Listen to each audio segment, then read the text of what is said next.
The Lowe Post is brought to you by Goodyear, helping you discover the road ahead. Goodyear, more driven. And now, the Lowe Post. Welcome to the Lowe Post podcast early on a Thursday morning where I was very excited to improve my mental health by gradually siphoning away my Philadelphia 76ers obsession. I was ready to leave them in the rear view as just a, 45 win, boring Eastern Conference also ran. Clearly it wasn't going to work. They had just missed the mark with the team they had built. My excitement had proven unfounded. They would just lose in the first round. One of the stars would be traded. I would just leave them behind. My brain could focus on more productive things like parenting or whatever sorts of things people who are normal focus on. And then, bam, they hire a bunch of powerful executives underneath Elton Brand, retooling around Elton Brand, and then bam, they hired Doc Rivers, and then bam, they hired Daryl Morey above everything else, and it's like, I just can't shake this crazy team. They're like the pink starburst of NBA teams. I can't shake them. I can't get away from them. They're just going to be part of an addiction for me for my entire life. And so today I'm very pleased to bring on, in the wake of all this news, someone who's even more unhealthily obsessed with them than I am. So much so that he wrote an entire book about them called Tanking to the Top, which is outstanding. Yaron Weitzman, how are you? I'm good, Zach. I'm good. Thank you. Thanks for having me on. Do you feel validated this morning? Like your obsession that the problem you have as a human being has been validated. Like you should have this obsession, I guess. I agree, and I think the part you left out, and it's a smaller thing, but not only to hire Daryl Morey, but I love in the same day the Sixers managed to find the one assistant coach who's on video saying Joel Embiid's annoying and gets away with a lot of stuff, and that guy comes into the team too. I just to me that's just as Sixers-y as the Daryl Morey thing. This team, yeah. Is that Cassell? I don't know that video. Oh, Dan Burke. Dan Burke is on video last year talking about how Joel Embiid gets away with a lot of nonsense and it bothers him and it's annoying. I forget the exact quote. And that video made it into the Rights to Ricky Sanchez fan stream, whatever you want to call it.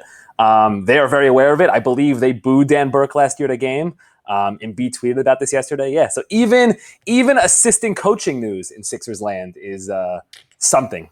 Well, it's amazing what happens when you join the team of a player who annoys you, or that player joins your team, or you're a fan and a player that you hated joins your team. Suddenly, everything that annoyed you about that player becomes something that you love. We both spent, I wanted to podcast about this yesterday, but I wanted to take some time to make some phone calls, not only to people in Philly, but people around the league about what do you think Daryl's going to do with this team? Give me some good trades, whatever. We've both done that. I want to start with the simplest thing because the Sixers just can't do anything normally. They just can't. Okay, so you're supposed to hire the top guy, and then the top guy hires everybody else, and they did literally the exact opposite. Not unprecedented. This is the Kings are specialists at doing things this way. What have you heard about sort of when Daryl became in play for them? Obviously, it's known that they sort of lusted after Daryl a couple of years ago. So this ownership group's interest in him, they hired his protege, Sam Hinkie, years ago to start the process, which is all of this is poetic on a number of levels. But what have you heard about how they arrived at this point and how it has gone over maybe within the organization? Those are good questions, right? So personally, I was a bit surprised, and I wonder if you had the same reaction. I know the Daryl to Sixers dots are always out there, like you said, because he met with them, I'm going to say 2 seasons ago. I forget the years, whatever, right? It was before the 2018 season. I like to think they met in a parking garage at LaGuardia Airport or something. It was cloak and dagger, but exactly. I don't know where they probably just had dinner somewhere. They seem to be big on taking out to dinner, right? That seems to be the owner's moves, taking guys out to dinners. So they do that, and then the dots are obviously all connected, and people kind of have a feeling Daryl might be out in Houston. But then Elton gives that press conference where he's talking very much like I'm the man in charge. And then they hire Doc Rivers. And all the while, Elton's conducting interviews for not only assistant GM types, but he's talking to people who are going to be, I can use a name, right? One name I can, Milt Newton, who's an assistant GM with Milwaukee now, right? He talks to he ends up talking to Elton and the Sixers. You don't do a lateral move. So if you do that, you're going to be a GM, which means Elton would be promoted, quote unquote, whatever that means, right? So these aren't, and they're talking to other people who would require a GM title, right, to come to the Sixers to work under Elton. So if that's happening, I figured that and I think a lot of people figured that Daryl's ship had sort of sailed. The way it's been explained to me from inside, this is the company line, I guess I would say, is that Daryl became available, and we're gonna zag, right? The market inefficiency during a pandemic is we're gonna spend money, right? We did that with Doc. Doc became available. Let's go get him, spend money, get him. Daryl becomes available. Talent, it doesn't matter. Let's go get him. Everyone else is cutting. We're gonna spend. I bet you had some similar conversations with people around the league who say that's BS. This was in the works for a while. You don't give up a job. You don't leave a job if you're Morey without knowing what your next move is. I don't know that to be so. I don't know that to be so either. Yeah. I do know that Daryl being out in Houston was, as much as the news sent shockwaves, there were certainly rumblings that even as early as the bubble, that could be the last stand for Daryl. And it's been reported that, in the coaching interviews with the Rockets, that the candidates were told, right, or at least that Daryl was pretty open with them, that at least there was a possibility he would not be there. Right. So it's kind of like the questions. So the company line, the move is everyone's saying that this happened quickly after Daryl came and Elton sort of got on board. And because, again, you go for a guy like Daryl. I'm curious to hear what you've learned. As someone who's a bit of a cynic, I don't know. It's confusing. I don't know how to reconcile the two ideas that you're doing all these other things, right? And you're hiring all these other people and talking to other people. And at the same time, are you like working with Daryl in the back? Or I don't know. It's a little confusing. Well, just think about it from Peter Dinwiddie's standpoint. Peter Right. Dinwiddie's a well-regarded executive from the Pacers. If he wanted, maybe he got a pay raise. I don't know. He probably did because he thought he was getting a job title bump. If he wanted to be the third most powerful voice in the room, he could have just stayed in Indiana and been Correct. the third most powerful voice Correct. in the room. One suspects, and I have not talked to Peter Dinwiddie, I actually don't know him at all, that he took this job to be the second most powerful voice in the room, or maybe 1B. And now there's a very large, powerful voice coming in above both of them. And you're right that people who would have required the GM title to come to Philadelphia and work under Elton meant that Elton would have been the president of basketball operations, which I wish that had happened, because now we would have had to imagine what title do you create in the continued construction of fake titles, like King, Chess Master. Like, what is the title that puts you above president of basketball operations? I don't know. Emperor of basketball operations. I don't know what it would be. I wish we had gotten to that point. Someone asked Sam Presti to get on that one. Sam Presti's still quietly interviewing for the next coach of the Oklahoma City Thunder. The last job open, and a very exciting. The Thunder are going to come up later in this conversation for various reasons. Yeah, I don't know. It's hard to know what to believe, right? But I've heard the same sort of party line. It's not even a party line, but just the same. We've always been interested in Daryl. We didn't know for sure that he was going to become available, so we moved in these directions X, Y, and Z. When he became available, we thought, why not jump on it? It's Daryl Morey.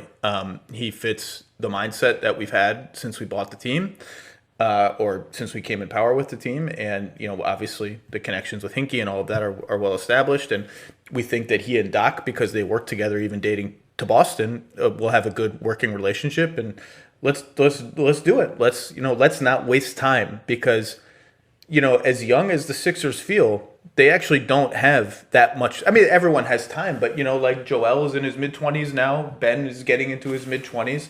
They have this team that is locked into this monstrous payroll that isn't good enough and didn't work. And again, every time we do this, I have to say, I picked the Sixers to win the East this year. So I cannot sit here and say, even though you and I talked about this the last time, I could certainly foresee and did talk about on this podcast all of the issues that undid them. I thought that they would have other pluses that would compensate for a lot of those issues that did not bear fruit. And I will cop to that, because some people who really like this team are now bashing them and will not cop to the fact that they really liked this team in the preseason.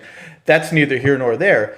But there isn't a lot of like Daryl can be patient. He can see what the team is if he wants to, but I don't necessarily think that he should or has to be patient. And we could talk about what that means because, the expectations are still high. They have these two young stars. They have an ownership group that you know very well, more than I do, that is hungry to win. They want to be the bells of the ball. Are the Sixers number 4 in Philadelphia sports? Is that still fair to say? Have they eclipsed the Flyers or the Phillies? I don't even know. I'm going to defer the six. I'm not going to judge Philadelphia sports. I'm a New Yorker, so I can't say that. But they're definitely hungry, right? They're definitely hungry to win, and they definitely want to win. And I'm convinced they're in this they're very big on the sports business, right? They're in this to make money, 100%. But the idea of winning, and I don't think Josh Harris enjoys people mocking his ability to run a basketball team, right? I mean, I don't think anyone would enjoy that. I think part of the fun of owning a basketball team is to everyone think you're awesome. And I don't think he's really enjoyed this part where he's become a butt of a joke. So I'm with you. And that goes back to, we're going to chase big down. Daryl's in the market. Let's go get him. He can solve. He can be our answer. So let's talk about where he might start. Because as soon as this news broke yesterday, there was a lot of, Daryl wants to shoot threes. The Sixers have someone who refuses to shoot long twos, let alone threes, short twos, mid-range twos, anything but a layup. They were, as a team, they had an absolute, I don't even know what the right word for the shot distribution is. They had 33% of their shots were threes. Okay, that was 21st in the league. That's a very low amount of threes. 33.8% of their shots were mid-range jumpers. That was the 5th highest in the league. And the remaining 32 point whatever percent of their shots were at the rim. That was 24th in the league. They have the perfect 1/3, 1/3, 1/3. Is that a Pythagorean? Was that a Pythagoras? I don't even know what it is. It's like a 3, 4, 5 triangle. It's like I don't know. It's perfect. And I don't think that Daryl wants to shoot a gazillion threes as much as he doesn't want to shoot a gazillion mid-range jumpers. And so I would not necessarily read into this that Ben's got to go, or Joel, because he's a post-up player, has to go. And we could talk about Daryl's history with Yao in Houston. But he does not want to shoot. He does not want to be 5th in mid-range frequency. That's what he doesn't want to be. So, and he doesn't want to be that and 22nd in free throw rate. Okay, so all these other indicators are the problem. It's not necessarily, I think he'd like to shoot more threes, but he doesn't want to necessarily play like the Rockets played in strict stylistic terms. But he will want to change a lot of those things. And at bottom, Daryl has always been about superstars. Maybe to the detriment of chemistry and fit. I don't care who's available. Bosh, Butler, Rondo, Dwight, Carmelo. Who's the top 20 player who's available? Just get me that guy and the talent. CP, Russ. Just get me that guy and I'll figure it out. Well, these guys are, flawed as the fit may be. Ben Simmons just made third-team All-NBA. Did he deserve it? I voted for him. Would I have voted for him post-bubble? I probably would not have. Devin Booker or somebody would have taken that spot. But Joel Embiid is Joel Embiid. These guys are stars, period. Yeah, I don't expect him to trade. Yeah, I know there's a lot of on Twitter and you see stuff Embiid and Simmons trades. I don't expect him to trade either of those. But I think what you said is I think the patience will come in regards to how he evaluates those two. I think everyone else is going to be, not even on the margin. I think he'll be pushing on these other guys, whether Tobias Harris, Al Horford, Josh Richardson. One of the phrases I heard from people inside the Sixers, deal maker. He's a deal maker, and I've seen this phrase pop up in other places, other reports as well, which makes me think that that's again one of the things that's being pushed as why we want him. And it does make you think that, okay, this is the guy. They might think that we have an issue here. Our roster's a bit clogged. What's one of besides Daryl's other skills, but one of his best skills is being able to, work the phones and make these trades. What's one of the best ways to unclog our roster is to bring in Daryl and see what he can get for Al Horford, for maybe Tobias Harris. So that's a little different. Josh Richardson, guys like that. So I agree with you. And I think the answer would be, build around those two stars and see what you can get for the other guys. Somebody else mentioned to me, someone from another team, is what they're interested in seeing is, Daryl's always been big on what's the quote? If you're 5% chance, go 95%, whatever that quote is. If you have a 5% chance to win the title, right, you have to go all in. That seems like a low bar, and it's not. Like the Sixers right now do not have a 5% chance to win the title next season. I know 538 was really high on them, and that made me feel emboldened all year that 538 was high on them. I think after what happened in the playoffs, look right now, right? The roster is not going to be the same next year, but right now, I would be very, very surprised if this team had a 5% chance to win the title. So I'm interested in, other people told me, like other teams, they're interested in seeing how aggressive he is in terms of attaching picks to guys and making trades. So like the Jimmy Butler thing in Houston, what was it, 4 first-round picks he was reportedly willing to give up to get Jimmy Butler. It's been clear throughout his career that he's willing to part with first-round picks if he thinks he has a chance for a title. And that might be a tell. So if we start kind of, see what's happening and how he starts chopping guys, a tell might be, is he willing to attach, a first or two or whatever to get off of these guys and make trades? That might be a tell in terms of how close he thinks they actually are to winning a championship. I would be surprised if rumblings to that effect do not start happening very soon. The draft is November 18th. The Sixers have 5 picks in the draft. Number 21 in the first round and 34 and 36 in the second round. And then 2 lows, I think 49 and 58. 34 and 36 are good picks. I mean, like those picks have value. People are interested to see how the draft unfolds this year in a pandemic where a lot of teams are losing money. Like, will some teams sell draft picks? I don't think we'll see a first round pick sold. The fallout from that is so negative with your fan base. I do think we'll see teams at the bottom of the first round try to trade for future first rounders to get out of the obligation now, but not sell. Second rounders, though, sell. But I think the Sixers have some ammo to get off of the guys that you mentioned.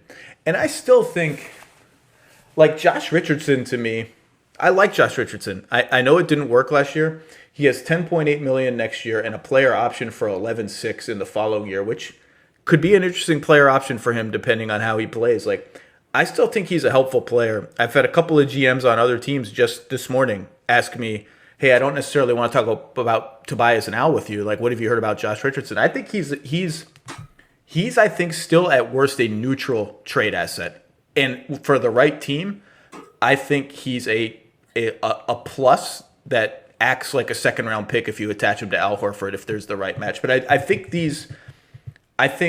those 5 picks, they're pretty much pick neutral still going forward. Like even though they've traded a lot of stuff, they've been wheeling and dealing themselves in Philly. They have picks to play with, and I think we will see them try to get off. Sounds bad, like get off those guys, but get off those guys and try to flip them for, other players that are in similar situations with their teams, but just fit better in Philadelphia. Well, that's the key, right? So it's not, right, get off, even for these guys, it's probably not the right term, right? Because if let's say you found somebody to take Tobias Harris, let's say, I don't know, let's say the Knicks just absorbed him, okay? This is an example, right? Don't do it. Don't do that. But the point being, you're not getting cap room, right? You're just getting off a salary. So your team's becoming worse. That's why it's so hard to trade these guys. Like you're not creating cap room. The Sixers are not creating correct, cap room. That it can't do anything. Just getting someone to take a Tobias Harris doesn't help the Sixers. It makes them worse on the court, and it's not giving you any really roster flexibility to do much to improve your roster. So that's where the trades become kind of interesting. Can I ask you a Daryl question? I'm curious your opinion on something. Yes. I know it's your podcast, but I want to ask you a question. So my read on Daryl has always been, and covering him from afar, has always been that his strength sort of as a president of basketball operations or GM, whatever, is the wheeling and dealing, talent evaluation, finding the Ben McLemore types or working the phones, finding guys like that. And not necessarily the same, maybe I'm wrong, so I'm curious, and not necessarily the same as like when you think of guys like, I don't know, let's say Masai Ujiri or Sam Presti, where obviously talent evaluation is the number one skill of theirs or a primary skill, but it's about kind of instilling, I don't know, an ethos or a culture, not a hokey way, but just in terms of an organization, building an organization.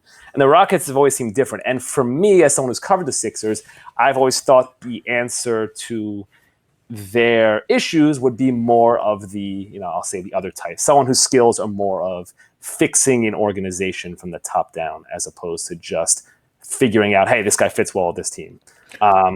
And I'm not saying this can't work, I guess I feel like this is going to be an interesting test case in terms of what's actually most important. There's some people close to Sixers when I floated this to them yesterday, and they're like, no, the idea is we need somebody who can help improve our roster, and that's all that matters. But I'm curious from your perspective, that's not that I think the Daryl move I think it's really good and it's going to help the Sixers, but I guess I'm curious your reaction to it or what you're expecting or what your initial thoughts were when you heard about this. That's really interesting because I do think culture and on-court talent are intertwined. They're not separate.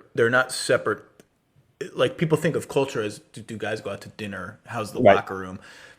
To me, those things are not separate. They're intertwined to some degree. Like in Houston, James Harden is the culture. Like that's it. That's the whole culture, and that bleeds into how they play on the floor.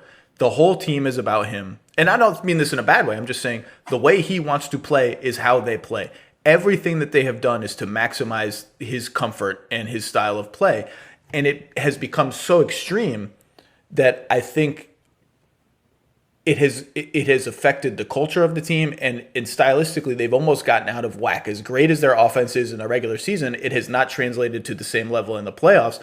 And I think we've seen, and I don't put this all on James and I don't put it all on Daryl, and I've said like it's impossible. I'm excited to see Daryl in a new place because it became impossible to separate Daryl Morey and James Harden in Houston because they built the team almost together and they built it around James. But playing with James appears to have a shelf life. Like guys go there and then they have to leave after 2 years for whatever reason. Like why did Chris Paul leave? We can debate that if you want. Will Russ last more than a couple years there? I don't know.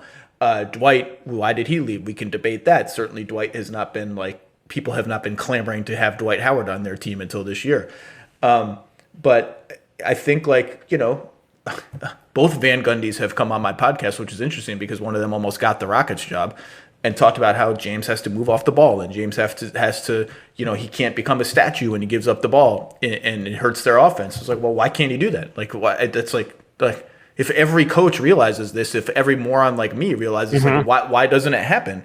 And, to me in Philly, I think that was all of this was a large part of the reason why Doc Rivers appealed to them, why they dropped everything the moment that Doc Rivers got there, because Doc Rivers will he's not afraid to get into Joel Embiid's face or Ben Simmons' face and say, this is how we have to do this is how we have to do that, you're not doing this well enough. But it is interesting because,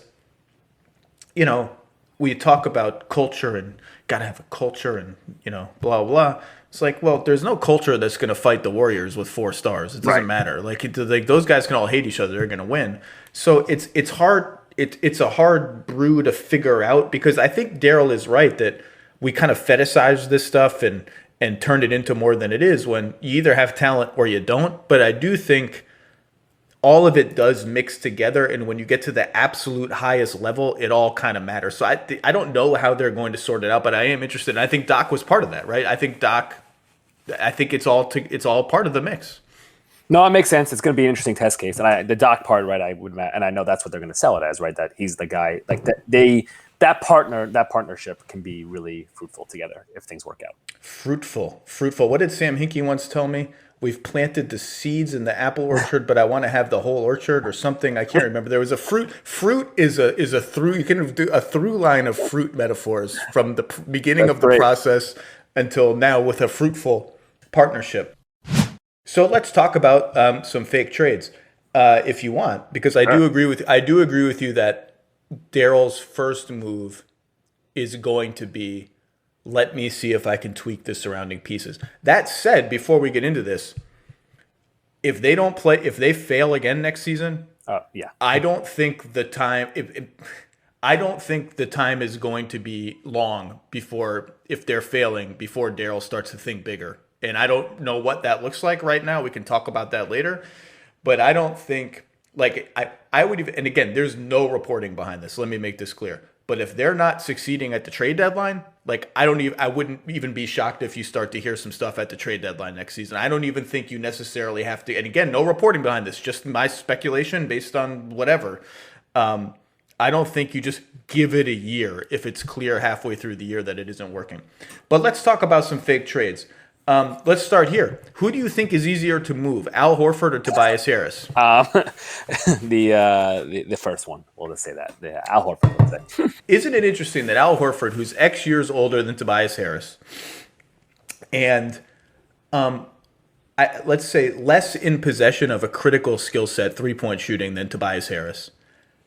If you surveyed a bunch of GMs, and I did last night, I didn't survey all 30. I didn't survey it for whether it was GMs, president of basketball operations, or emperors of basketball. I didn't get all of them. But it was almost unanimous that Al is easier to move. And the only reason why is his contract is effectively a year and a half shorter because Tobias is making $39 million in 2024. Al's contract expires in 2023, and it's only $14 million guaranteed out of $26 million. So it's effectively a year and $53 million cheaper. And I do think there's a sense around the league that Al is much better than he looked last year in a funky role, and that if we just made him, we theoretical Al Horford team, just made him our starting center, well, he defends still at a decent level. He's a good passer. He's a great locker room guy. Again, 2 years and a half. Like if you want to waive him in that last year, $14 million, you can stretch that out. It's not like cripplingly awful to your team. Like that's it. He seems like the number of sweeteners Philly has to put in, I think, is less than with Tobias Harris, who's still only in his late 20s. I mean, it's not like he's old, right? It's weird. Also, and I think you spoke about it on recent podcasts, there might be more of a desire. Some teams maybe need a big now, especially in the West, which helps Horford will fit in there.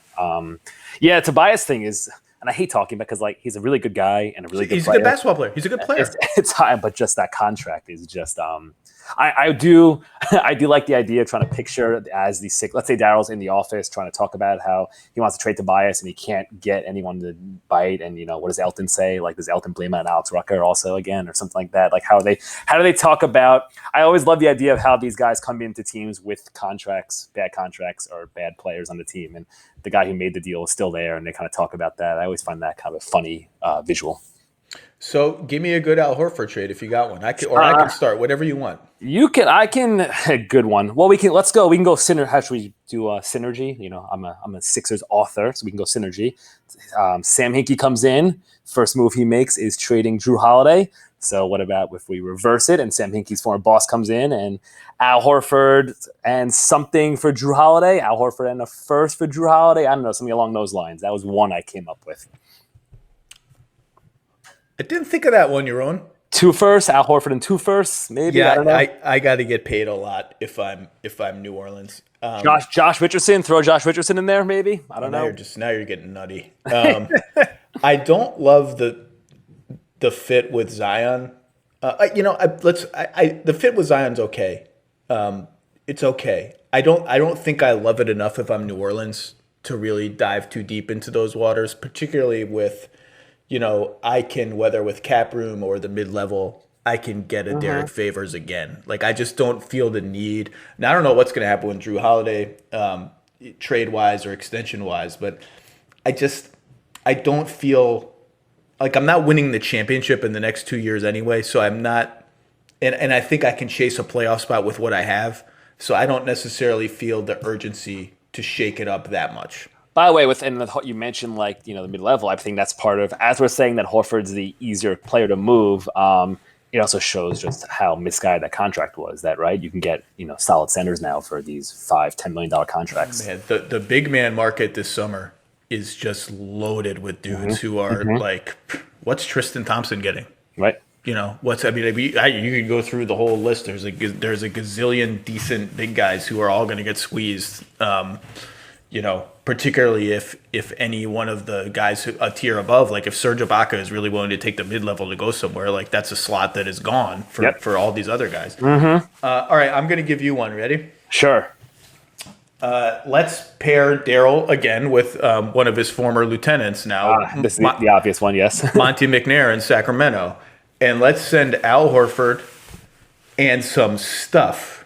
Now, I don't know how much stuff I got to send, but some stuff for Buddy Hield. Or I could get real crazy and send Al Horford and Josh Richardson and less stuff, I guess, for Buddy Hield and Corey Joseph. or I could throw Harrison Barnes. I was going to say, when mix. Barnes coming in, yeah. But I think Buddy Hield is a guy that makes a lot of sense because clearly there's something fishy going on in Sacramento with his level of discontent. You know, Jason Jones of The Athletic reported he's not even returning Luke Walton's text messages. Not a great sign usually. Huh? Not a great sign usually. Not a great sign. Yeah, I return almost everyone's text messages. There's almost no one who I hate enough to not return their text messages. Like, you know, I don't have any enemies, I don't think. I'm trying to think, is there anyone whose text messages I don't return? I don't think so. And he is starting a 4-year contract that runs through 2024, so a year longer than Al's contract. They have Bogdan Bogdanovic entering free agency. I just don't know that Sacramento wants to pay everybody. Like when Fox is coming up for an extension now, Bagley is a year away from coming up for an extension. Whatever you think of him, he's the number 2 pick. If he has a good year this year, he's going to want a lot of money. And the Kings, I think, are probably very, very hungry to make the playoffs for the first time in 9,000 years, and probably think to themselves, well, what are we missing? Defense. We need to improve our defense a little bit. How can we do that? Well, Rashawn Holmes is all right as a center. I don't think he's going to anchor an elite NBA defense, particularly with the perimeter talent that we have. And maybe Al can't do that either, but am I ready to put Bagley at the 5? Like, I don't know if I can roll with that and think we're going to have good enough defense.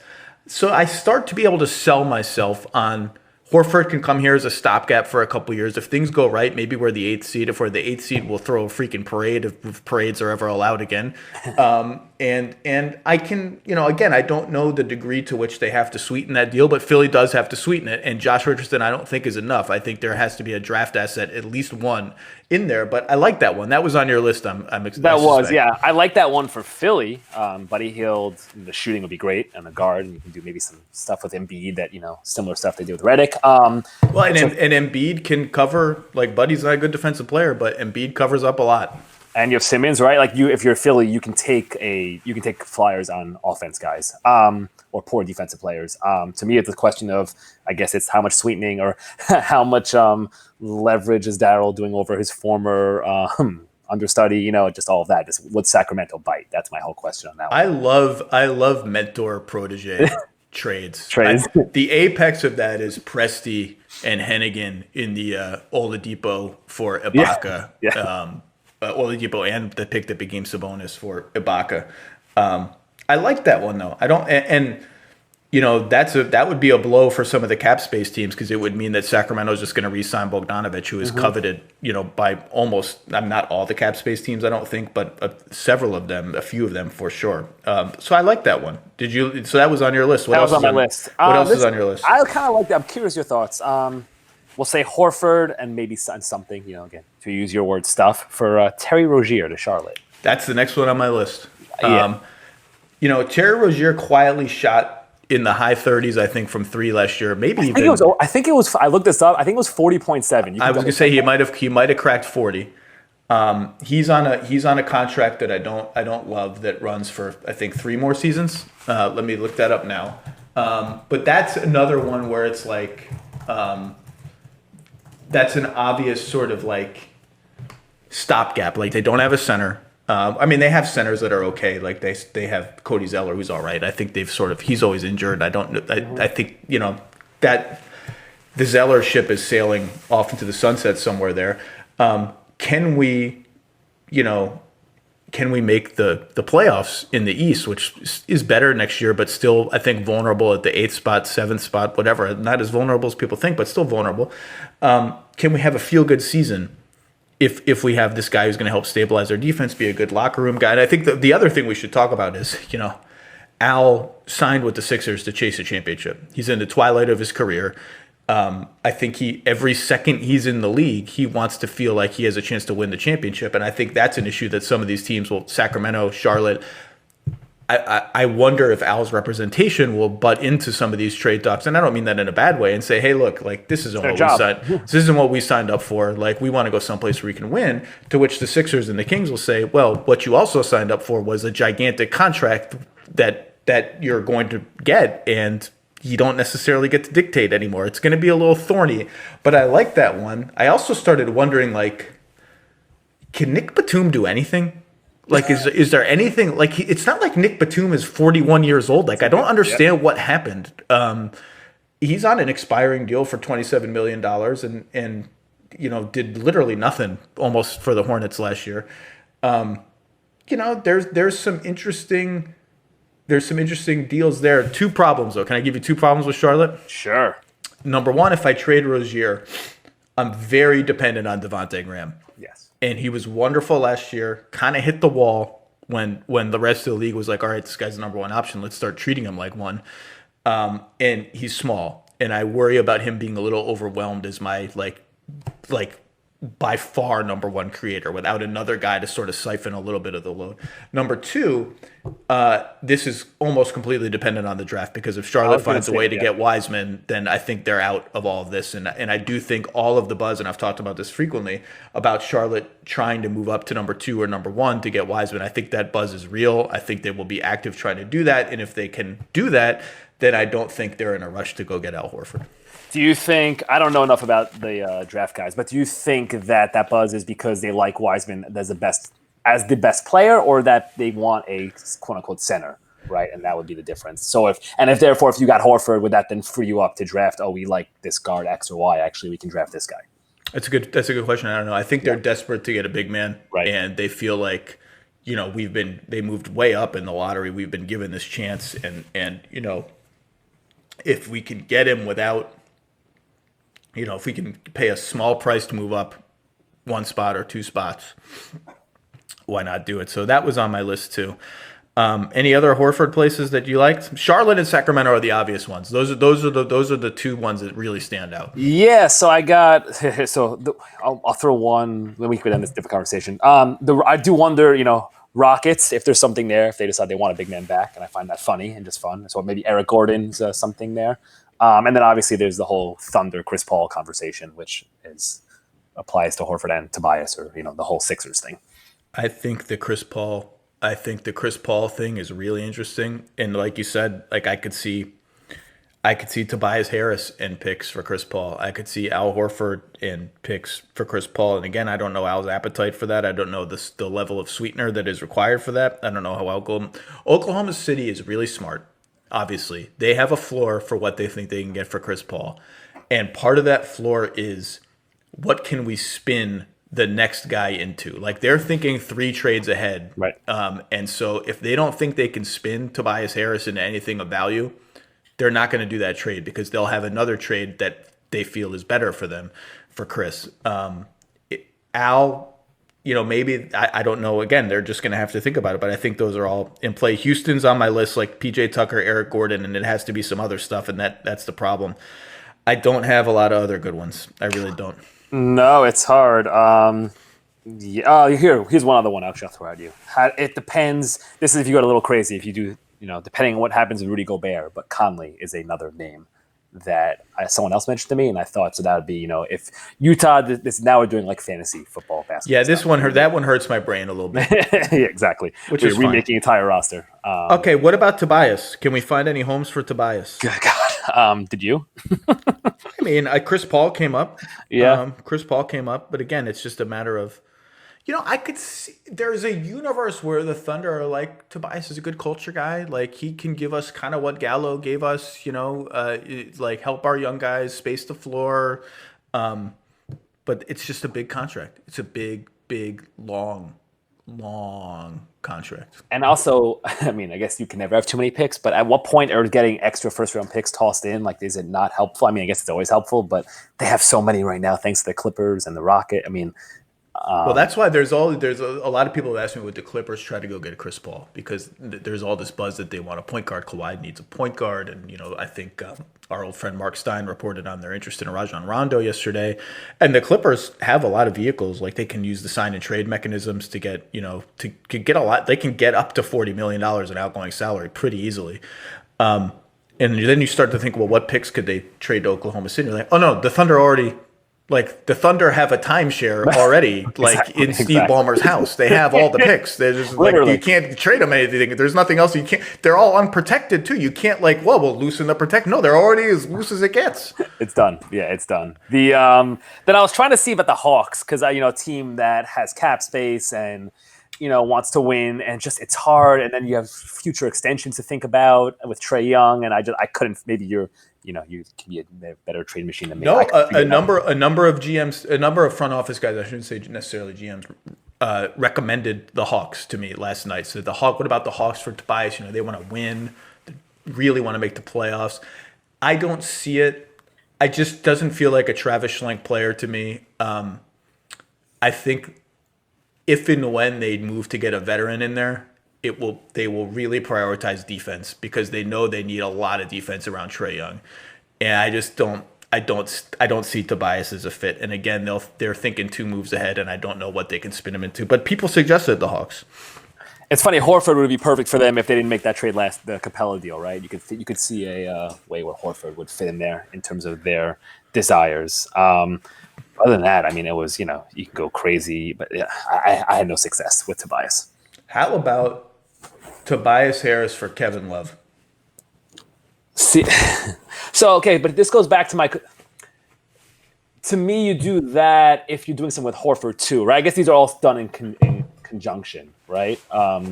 Like it goes back to the Tobias trade. So Tobias's contract is not great. He still fits better and is better alongside, in my opinion, or kind of works alongside Simmons and Embiid, and more so than Horford. So if I was Morey in the Sixers, like the Horford thing would be my first step to see. Well, how about Horford for Kevin Love? I had that actually on my list. This kind of Horford's deal is the same length but less costly in that final year. And you can tell me that, why do we keep trying to get big guys to the Sixers? Like Simmons is a power forward, Joel is a center, Tobias Harris is a power forward. I think Simmons is just a Simmons. Like, I don't really care. You can, I actually think he's better guarding perimeter guys. He can guard everybody, but he can guard point guards. I don't really care about his positional designation. It doesn't bother me. What I really need is a shooter. Yep. And Kevin Love likes to post up and get his jump hooks going. And he's good at it. He's a good passer from out of there. But as he gets old, he's also just embraced, I just let that fly. I'll shoot 10 threes in a game. I'll spot up. I'll pick and pop. I just think stylistically he makes more sense there than Horford does, and it's not close. And that's, again, it just depends on what else is Cleveland looking for because, Al Horford is not in their long-term plans, that's for sure. It does feel like there are ways between Horford and Josh Richardson. It does feel like there are, again, as we're saying, it's hard. It does feel like there are options for Morey and the Sixers here to kind of tweak where then maybe Tobias Harris, you can focus more on him as a player as opposed to a contract, right? And he can play with these guys. You can work with him, and it doesn't look so bad. Maybe the contract looks bad, but you're not saying, oh man, this roster is completely stuck. The question that's hard to answer is, let's say they do something like this, 1 or 2 moves like this. They reshape the team. More shooting, more perimeter guys. I agree with you. Buddy Hield would be a delightful fit for them. And they lose in the first round again. Because, by the way, the East is, depending on what Toronto does, Boston, Toronto, Miami, Brooklyn, Milwaukee, Indiana's not going anywhere. I think they'll try to make a couple moves this offseason. But, it's not like a guarantee that Philly was the 6th seed last year. They're not a guarantee to do anything in the playoffs. Mm-hmm. If they disappoint again, the question is, and maybe it depends on how that disappointment unfolds, but who do you think they would look to trade first? This is the question. I think Simmons. Not necessarily from assuming both no players pushing it out. I'm not even saying from a player value standpoint. I'm saying Joel Embiid has allies certainly on the ownership level and higher up, and Simmons is powerful. But I'll say Joel Embiid and Michael Rubin, who's a minority owner, who I believe his stake went up to 10% recently. They are legitimately close. That's a legit friendship and relationship. It doesn't mean trades can happen after that, but just Embiid's level of power there seems to be at a level higher than Simmons is there. And this is all just playing out. We're playing it out too far because someone could get injured. You know what I mean? That's to me has always been the argument against. There's been this rush to trade Ben Simmons out of there on NBA Twitter and trade machine GMs. because just shooting in Joel. It's always been hard for me to bet the franchise on Joel because I just, the injury history scares me, although he's been mostly, that the foot injuries and stuff haven't really manifested in a few years now.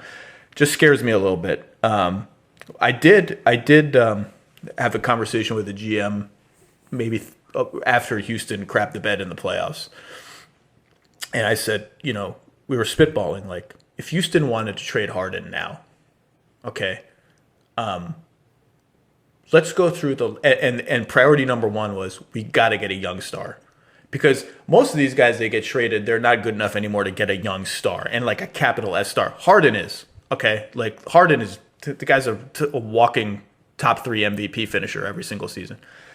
And so we started going through all the young stars in the league. Would they do it? Would they do it? Would they do it? Would Miami do it for Bam? Don't think so. Would Phoenix do it for Booker? Don't think so. And on and on. And, we started to think about, well, who's realistic? And we landed in a couple, and this is just purely theoretical, just a thought exercise. No reporting behind it, but the kind of thought exercise you go through when it's your job to do this. And Simmons was one of the places we landed. And so I do think like, and then you get to thinking about like, well, Simmons doesn't fit with Westbrook. And if you're the Rockets, it's like, who the hell cares? Like if I'm trading James Harden, the answer to that question is I don't care. Like I just like, I'll figure the other stuff out later. I'm getting Ben Simmons on my team. I don't think that deal is crazy. Again, like we got to go through about 15 steps before that even becomes a conversation. But I don't think that deal is crazy because we didn't like, we can go through more of the young stars. And I mean stars, like Houston would want a star. There aren't, it's tough to thread the needle.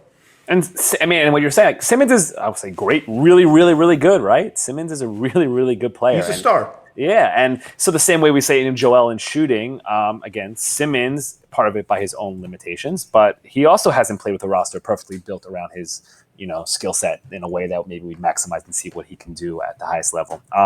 He's like great. Tatum, like the Celtics aren't doing Tatum right for Simmons, or Tatum for Harden rather. Right. That's not happening.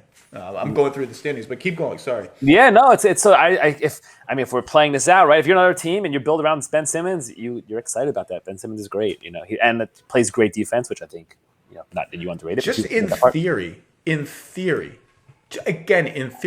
would the Nuggets do Jamal Murray for Ben Simmons? I'm not. For James Harden. James Harden. I'm not even sure they would after that playoff run. Like the Jazz aren't doing Donovan Mitchell, I don't think. Like to those teams, you have to put yourself in their shoes. Like those are homegrown guys. They know those guys. Both of those guys are coming off monstrous playoff performances. They're young. Like I just like there comes a point where like James Harden's better than both of them, right? It's not really close. But there comes a point where it's like, is it worth the upheaval that causes, even if in a vacuum? Right now at age 29, by the way, or 30 or whatever James is, he's quote unquote better. Like I don't. If I'm Utah, I'm like it's not worth the upheaval. Like it's just not worth it. So you're saying kind of like if Houston and Philly both sort of stall or worse in a way we some expect or could foresee, they could be the first phone calls for each other and the best landing spots for each other. I think that deal is not crazy. And I don't even want to get into Embiid deals because they're just we just go a little nutso. But I thought that this is a GM I really like, and I thought that was an interesting thought exercise. We were just going through the standings because if you trade a player of James Harden's caliber, and again, there's nothing to this, there's no reporting. The Rockets are not trading James Harden, but like given the contract situations and the direction of the team, I don't think it's lunacy to start thinking about what they could get for him. And we just went down the standings and we're like, I don't know if they can get that. Like the first thing you ask for is a blue chip young straight up star, and those are hard to get. Yeah, no, I agree. That's the rumors are going to be flying also with Morey and Harden all season anyway, so they couldn't even I guess they could hug if they reunited, if they both had tested negative under the NBA's protocol. We could follow baseball rules, it could be a whole different thing. That is a whole pile of something. But I don't really follow baseball. I do miss baseball. The tension of baseball is the NBA doesn't have things like that. The pauses, the time you get to think about each pitch, it's just so delicious. Have we missed anything that you want to cover? I mean, I I think Daryl is a wheeler and dealer, but I think it's going to start with these supporting pieces. And stylistically, yeah, he wants to shoot more threes, but he also wants to shoot more rim shots and more free throws and, play great defense. And, I guess we'll see, right? Yeah, I'm curious. One thing we didn't touch on, we don't have to, is Elton's role in all of this and moving forward there, in terms of his place there. And then also him, Doc, and if he stays, him, Doc, and Daryl, that's still a lot of big personalities and egos in a place. It'd be curious to see, or interesting to see how that plays out. Sometimes, though, Elton actually doesn't strike me as a big ego. I shouldn't say ego. That's the wrong word. Just a prominent person who has a prominent person. Yeah, Elton. But Elton, I think Elton's good and smart and will figure it out. And I also think there's something like, you heard this a lot about the Clippers, right? Too many big personalities there. Chris Paul, Blake Griffin, Doc Rivers, blah, blah, blah. Sometimes it matters where you are in your career, right? Like, this might be the last stop for Doc. And, like, I don't know that Daryl is psyched he just had the GM job forever in Houston. Like, I think Daryl wants, his ideal world is he wants to have this job for a long time. Like, if people come together, sort of like the executive coach version of the 2008 Celtics. Like, if the players if everyone comes together at the right times in their careers, like, maybe that stuff doesn't matter as much. Maybe you just make it work. Right? No, I mean, the other way to look at it is it's expertise and experience, right? Depends how it plays out. But I'll find it interesting. It'll be interesting to follow. The Sixers just we can't shake the Sixers. No, I got to write an afterword to the afterword I already wrote. So did you? Yeah, that's right. You need a new chapter. I guess we'll see what happens. But the last thing I will say is about Joel is I wanted to just bring these numbers up because the post up is dead and nobody wants to post up anymore. Well, here are Joel's numbers on post ups last year according to tracking data on Second Spectrum. Points per possession for the Sixers, 1.216 every time Joel posted up. Any possession featuring a Joel Embiid post up, 1.2. That's the best offense in the NBA. Basically, if you did that if you average 1.2 points per possession, you'd be the best offense in the NBA. Out of 95 guys who posted up at least 50 times, rather, 95 guys posted up at least 50 times. That was seventh. The guys ahead of him are Bogdanovich, barely posted up, more than 50 times. Taj Gibson, 55 post-ups. LeBron, pretty good. Nemanja Bjelica, sneaky good. Jimmy Butler, Kelly Olynyk. I love that Kelly Olynyk just pops up on these random leaderboards. And then Embiid. Points per direct post-up. That's like when the player involved shoots it or passes to a player who shoots right away. 1.143. That's also top 10. His turnovers reached a career low for him. He was actually pretty decent taking care of the ball, middle of the pack in this group. Shooting fouls, 15.5% of Joel Embiid's post-ups led to shooting fouls. That was the second most in the league, behind Utah Bogdanovich, who was actually the first. I had the wrong Bogdanovich. We were talking before. It's Utah Bogdanovich both times. Like, for all his flaws, and can he read double teams, which I think he got a little better at, like, a Joel Embiid post-up, even in this mishmash of a roster, was still really good. Now, again, is it as good against great defenses in the playoffs? I don't know, but last year he was an absolute beast in the post, like more so than he'd been even in his prior career. The numbers are the numbers. And if you have the Boston series, we saw them ride the post up, and some people hold that up as an example. This is why you can't ride it. It wears him down. It's not efficient. But the other way to put it is he did pretty well there, and they hung in that series despite this roster being a mess, right? And if you're posting up with a proper roster around you and proper guys around you and shooting and guys who can create a little bit, maybe throw an entry pass, actually, things like that, it does. I agree with you. I think there's something there. I also just think all the shoving the dirt on the 2020 Sixers and bury them. They deserve to be buried. But a lot of the dirt shoving, you'd get 7 paragraphs into it, and then in paragraph 8 it would be like, well, we should acknowledge that Ben Simmons was out for the playoffs. So it's that should be paragraph 1. They're all NBA, whatever position you want to put him at, missed the series. That was kind of a big deal. Yes, I would. I would agree. Yes, and I'm guilty of that too, right? But 100%. Well, Yaron Weitzman, tanking to the top. I just can't stress it enough. If you've been a fan of the NBA in the past 10 years, it's a must read, and I don't use that lightly. You absolutely have to read it. It's an incredible book about the weirdest, craziest whateverest team in the NBA in the past 10 years. I thought of you first yesterday when Daryl got hired there. So if you haven't read it, anyone listening to this, get Tanking to the Top by Yaron Weitzman. Go on. How do you make the most money from selling a book? Where can we get you the most money per copy? I think I'm like a good person supposed to say go to indie bookstores, bookshop, and all these places, but man, just buy it anywhere. I don't know. Buy it anywhere. Okay, buy it anywhere. Take it to the top. Yaron, thank you for your time. Be safe, and I hope to see you in person before 2023. Thank you, Zach. All right, let's change gears. Forget about the NBA.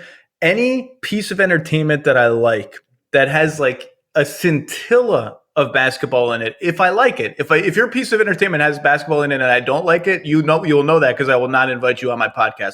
I am now inviting this person on my podcast. There is a little movie that was released on video on demand, Amazon Prime, iTunes, etc. Even I can figure out how to watch it. That means you can.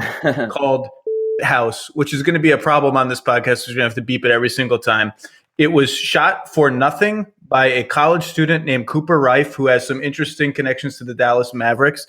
And he was gracious enough to come on this silly NBA podcast. Cooper, how are you doing? I'm doing great. Thank you so much for having me on. Seriously, it's so awesome. So here's how I found out about the movie. Bill Simmons is my old boss. One of his big other higher ups at The Ringer and the Bill Simmons Media Company is a movie nerd named Sean Fennessy. And all of a sudden, Sean Fennessy, I get all my movie recommendations from Sean. He doesn't even know this. He starts tweeting like this great little film called House and this and that. I'm like, sounds like a spouse friendly movie. I'm going to give it a shot. Like my wife won't do any action, any violence, anything like that. Let me give it a shot. And I absolutely loved it. And I come to find out it won the top prize at the South by Southwest Film Festival, which did not happen due to the coronavirus. And now it's out in the world. It won the top prize, man. It did. Yeah, we were very shocked. It's really crazy. We didn't think that many people were going to see it. And now because of that prize, a lot of people are seeing it. So I can tell people what it's about, but why don't you tell people what it's about and sell people give a good sales pitch, not just what it's about, but why you think it will resonate. It's about a guy having a really crappy freshman year at college. And I think a lot of people can relate to it's about the pain of leaving home and growing up and like being under a different ceiling for those first nights. I think whether we admit it or not, everyone has a lot of trouble, but it's also a really nice love story. And I think it's really, really funny too.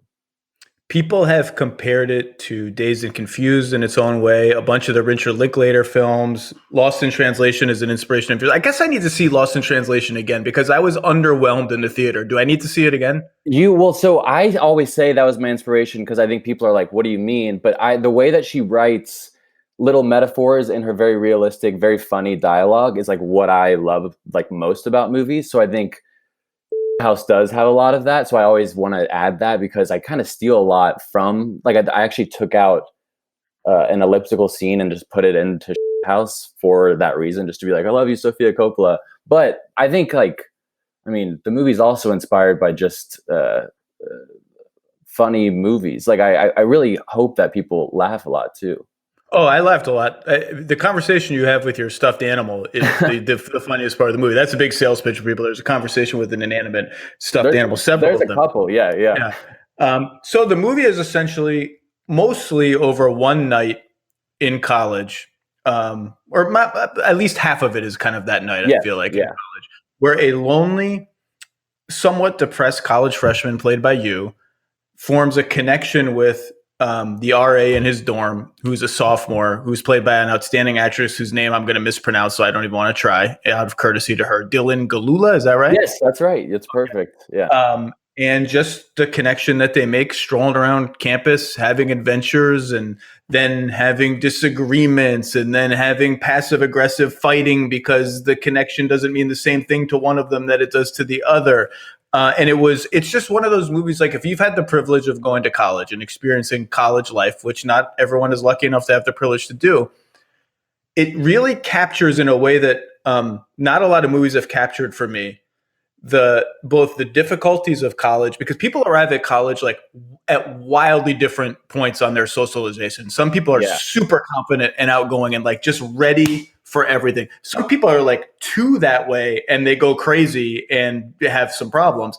And some people are like I was and like the character was, where they're like a little overwhelmed by all the social options before them and all the newness of it, but also aware of, and I think this is, you strike the good balance of this, and maybe you can talk about it from your own experience, both overwhelmed and aware of like the infinite possibilities that exist when you and several thousand interesting young people are all together, that every day or night is a chance for something interesting and unprecedented in your life.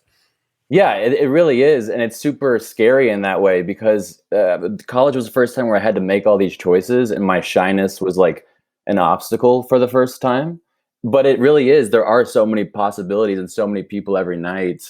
Um, but you have to go out and you have to like put yourself in those positions and make choices to spend time with people. And for me, I was in my dorm room a lot. I wasn't talking to my stuffed wolf, but like I was in that room too often. And when I got out a couple times, I had some magical nights, and I think everybody does. But yeah, See, I had that. I lived in New York for 17 years, and there are a lot of people who are scared of New York, who, it's too big of a, like people I grew up with, like, oh, I could never live in New York. And I always tell people, there's just no way to capture the feeling. And New York's not the only city like this, but like, so I wasn't really socially ready for these kind of nights in college, but in New York, I was like the feeling of I'm going out tonight and X million of the most creative people in the world are in this city. Who knows who I'm going to meet? College is kind of like that. Yes, except they're not like brilliant people most of the time. No, but you think they're brilliant because they're like you, right? Yes, Like yeah. it's a bunch of like-minded people that everyone thinks they're interesting. Yeah, and everyone's going through the same exact thing of like, I have no idea what's happening. It's pretty absurd in that way too. Yeah. So what is the last? So the movie was released on demand about 10 days or 2 weeks ago. I watched it right away. I loved it. What is like going on in your life? You can't go out on tour to promote this movie. So what is happening? It's really hard for things to feel real because everything is happening on my computer in a room that I wish I had like more posters in. Like it just doesn't feel like I haven't had the experience of going into another place and being like, oh my gosh, I'm getting energy from all these different places. But it's felt underwhelming, but also every time that I get a message or talk to someone about it, even if it's on the screen, it's been so nice to hear that people are watching it. Because I didn't foresee so many people. Because I mean, not a ton of people have seen it, but way more than I ever could have expected for a small movie like this. I think one of the reasons that it's resonating and I liked it is because so many college movies are like romps. Like, let's have a romp. Let's just like romp around campus. This is not like that. And in fact, your character in the movie, I wonder how much it mirrors you, is very earnest. And one of the things I liked about it is earnestness, the ability to openly express one's feelings and one's affection for other people is so often portrayed, not only in movies, but in regular life, as weakness, as something to be embarrassed about. And I think you thread the needle where it sometimes is a little needy, but for the most part, I think it makes your character appear strong. Can you explain what I'm trying to get at a little bit? Yeah, I think it's definitely needy, but I think like it's just being honest about how needy people are. And I don't know if he comes across super strong, but he comes across super open in a way that I don't think I am in my real life, but I love movies because it kind of gives you the pass to be open. And a lot of movies don't take advantage of that, but I was really interested in getting in front of the camera and like being able to express things that I didn't really express my freshman year and didn't like access. But this movie, I think, was me trying to chip away at my interior life freshman year. And the character is just someone who's very close to the pain of leaving home and growing up in a way that I wasn't, in a way that the characters in House aren't, but Alex is right there in an annoying way too. Like he's a big baby, but it does shine a light on what college means and what college is for everyone, whether they're facing it or not. Well, you just have these scenes where like, yeah, I got a lot of hugs from my mom, and I love my family, and like I think that's kind of cool. Like it's not, but like the character's like, I think that's kind of cool. Why should I be embarrassed by that? Right. I agree with that. So like my mom's a psychologist, so I grew up thinking feelings were super cool. So I do subscribe to that, but in terms of really being vulnerable in my real life, I think I wish I was more vulnerable, and I was really excited to act in a movie and just kind of let it all out. And you also, so we've all been at this point where you have this night with this woman, then the next day you are your character, but like yeah, you do embarrassing like Instagram messages and all of this, and like send her a million texts, and which is all bad moves, right? Like All it's all bad. bad moves. People were screaming at the screen when I saw it in the theater for the first time. They're just like, "Don't you dare!" But I didn't even realize how visceral it was going to be for people watching. But people got so upset watching that part. But what's interesting to me about it is it didn't come across as pathetically to me as maybe it did to those people, because your character is like, you have this wonderful night with this woman and then she sort of tunes you out and rebels away from it and plays games. And your character is just like, I thought we had fun. Like, can't we just keep having fun? And that's what I mean by like the earnestness is almost a strength. Like, it's not something to be embarrassed about. It's like, I thought we were just kind of, this was a cool thing that happened. Yeah, I think it's a strength, but I think also he's someone who really likes to have a safety net, and spending a night with a person, you kind of are like, oh, this is my safety net now. And so the next day it's like, I have to get back to that place. And I think there's a desperation that, and it happens to be with a person who's the exact opposite. And so when she wakes up, it's immediately like, how did I let you spend the night? And you want to get breakfast tacos? What are you talking about? And so, yeah, but I do think that I feel the same way about Alex. I don't think that it's insane what he's saying and what he's wanting, but I do think that he lacks the awareness of he's with someone who is closed off to those things that he's just right there for. And also people just need to not be stuck in the way that Alex will always kind of be stuck in certain places because that's just who he is. But he's meeting someone, he's connected with someone who's not that way. I'm having a hard time verbalizing, but it's different than any movie I've seen about college. And I feel like if you went to college or are interested in college, you should watch it and it will resonate with you in a way that I think not a lot of movies I've seen have. The dorm room in the movie, is it a real dorm room? Because it is the most true to life bad freshman dorm room that I have ever seen in any movie. Yeah, I'll say I want people to think it's a real dorm room. So it is a real dorm room. Okay. Let's switch gears for a second. Your uncle is Jeff Skin Wade, who is I don't even know what he is. I call him the entertainer in the Dallas Mavericks 3-man broadcast crew. He also did something with the music in this movie. So I assume you are a huge Dallas Mavericks fan. I'm a huge Mavs fan. Yes. Yeah. He's like the color commentator, basically. Yeah. He and Derek Harper. Yes. Yeah. So, and there's also a Mavs shirt that is an important mini point in this movie. Can you explain that? I wear the Time Is Now 2011 championship shirt for a really good portion of the movie. And I always thought of it as just like a really nice metaphor for the moment, because it's actually written into a scene. Like he says, I'm wearing a shirt that says the time is now. And it's really funny for what the moment is. But so many people have been like, thank you so much for shouting out the Mavs. And I'm like, it's a pleasure. I love the Mavs. So that's been really fun. But how old were you when the Mavericks won the 2011 title? Some obnoxiously young age. I was 13. Yeah. Okay, so you remember it. That's a big deal. It was the biggest deal ever. Yeah. I that year is like viscerally in my head. Like it was the best year of my life, probably. So you chose that shirt very carefully. Oh yeah. And like, I mean, that was like the year of bar mitzvahs too. So the Mavs winning bar mitzvahs, it was it was an emotional year. Have you ever met Dirk? I think in passing, like Jeff was like, hey, dude, I would love to meet Dirk though. I love Dirk so much. I also just like love Kid, and like I was a huge Nash fan. I still am.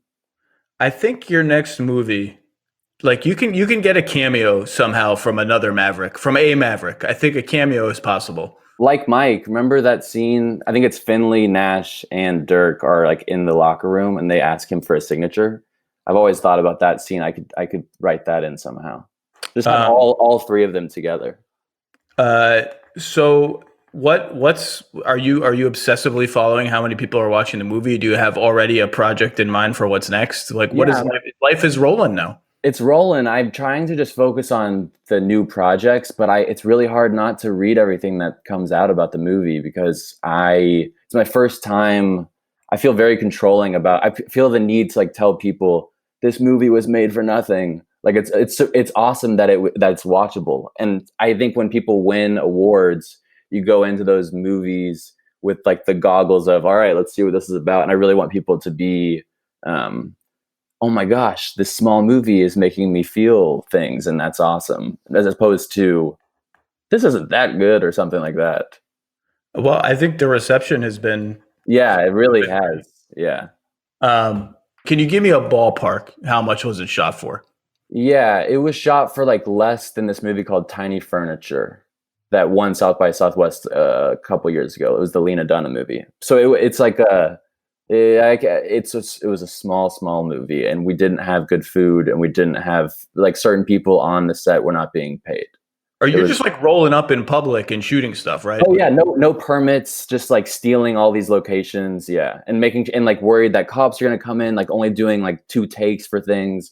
It was yeah, so that's what I mean. It was just the fact that some scenes are so I think are so good is just we were so excited. One of the things that was interesting when I first learned about the movie is you hear these stories like, oh, so and so is an unknown. And then you do your research and like, no, they've been in like 5 or 6 movies before. You just didn't know who they were. Like they were a co-writer on this movie. You just didn't realize it. You are like a total, like there's nothing else on the IMDb page really. Right. This is like a first out of nowhere thing. That strikes me as, I mean, I'm not an expert in the entertainment industry, but like that seems crazy to me. And obviously the Duplass brothers, we can talk about that a little bit, were critical in making this happen, right? But that's like there's nothing else there. This is the first thing. Yeah, it really is the first thing because I didn't have a friend in the business. So I made a first like 50-minute thing with literally 2 people and $0. And I'm like booming, like recording sound while I'm acting in a scene with my 2 best friends who are not filmmakers or actors. But we put that on YouTube. And then I tweeted that link and said, bet you won't click on this link and then email me after to Jay Duplass of the Duplass brothers. And then we met and he was like, I think I can help you make this into something bigger. So that little movie turned into House.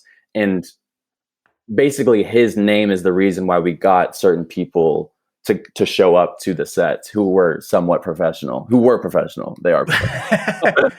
Well, it's I keep Googling it every day, seeing like what's the buzz is and all of this, and it's good, but you can tell also that like the pandemic is taking a toll on everything, right? Like it's not an avalanche yet, and I want it to be an avalanche. And I don't want it to be an avalanche too. Yeah, I don't want to say too much more about it, but it's a college movie, the likes of which I have not really seen before, and my wife and I both loved it. So I really wanted to have you on, and thank you so much. Just basically to pump it up, but. Are you excited about the Mavs? If you embrace Luka mania? I am in love with Luka. I wish he didn't complain as much, but I'm in love with Luka. He's the best. No, interesting. You take issue with his complaints to the referees. I think it'll get better, right? Maybe he'll hear this and like slow it down because he's really exceptional. Like he's just the man, and I think he knows he's the man. Well, there's no question about that. I think Luka's a future MVP. Porzingis is a really good supporting player, and there's a lot to work with. And not just an MVP, but he's a winner in a way that those players with that talent don't have that winning DNA, and he really, really has it. And that's why I really think that we're going to win a championship. Not pretty soon. I feel like. Am I wrong? The West is tough. He needs a little help to win a championship is a high bar. Anyway, I don't want to keep you. You're busy promoting this movie. People should see House. Any other way? The Amazon Prime, iTunes, any on demand, anything. Vudu on demand. Yeah. It's 90 minutes. It's. I actually wanted it to be longer, and I don't want to say anymore because I don't want to give away anything about how it ends. But I wanted it. I could have used. I wanted like 20 more minutes. Me too. There's a cut where it is 20 more minutes, but it's too long for certain people. It's a really nice movie. It's really fun. It's easy to watch. Cooper Rife, thank you for coming on. I hope if we get more people to watch your movie because it's like I said, it's I haven't seen anything quite like it before. Thank you so much for having me on. It means a lot. Just remember this when you get big, okay? That's all I'm saying. Just remember when you get big, okay? The Lowe Post podcast will still exist, piddling along in the NBA world. Just remember. I'll remember for sure.